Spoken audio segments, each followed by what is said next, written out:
સુરત શહેરમાં ફરી કૂટણખાનું ઝડપાયું છે। વરાછા પોલીસે ઘનશ્યામનગરમાં ચાલતા કૂટણખાના પર રેડ કરી એક મહિલા સંચાલિકા, 3 રૂપલલના તથા 6 ગ્રાહકોને ઝડપી પાડ્યા છે। શહેરમાં અનૈતિક પ્રવૃત્તિઓ સામે કાર્યવાહી કરી પોલીસ દ્વારા વધુ એક કૂટણખાનાનો પર્દાફાશ કરવામાં આવ્યો છે। પોલીસે તપાસ દરમિયાન ત્યાંથી એક મહિલા સંચાલિકા, 3 રૂપલલના તથા 6 ગ્રાહકોને ઝડપી લીધા છે। ઘટના સ્થળેથી અલગ અલગ રૂમોમાં મહિલાઓ અને ગ્રાહકો કથિત રીતે અનૈતિક પ્રવૃત્તિમાં પકડાયા હતા। પકડાયેલા તમામ સામે ઇમોરલ ટ્રાફિકિંગ પ્રિવેન્શન એક્ટ હેઠળ ગુનો નોંધવામાં આવ્યો છે। પ્રાથમિક માહિતી અનુસાર આરોપી મહિલા સંચાલિકા દ્વારા અન્ય મહિલાઓને પૈસાની લાલચમાં આવી પ્રવૃત્તિમાં ધકેલવામાં આવતી હતી। ગ્રાહકોની શોધ માટે સોશિયલ મીડિયા તેમજ અન્ય માધ્યમોનો ઉપયોગ થતો હોવાની આશંકા છે।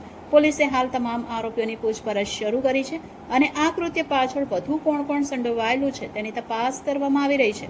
આ સાથે પોલીસ અધિકારીઓએ જણાવ્યું હતું કે શહેરમાં આવા કૃત્યો સામે કડક કાર્યવાહી ચાલુ રહેશે।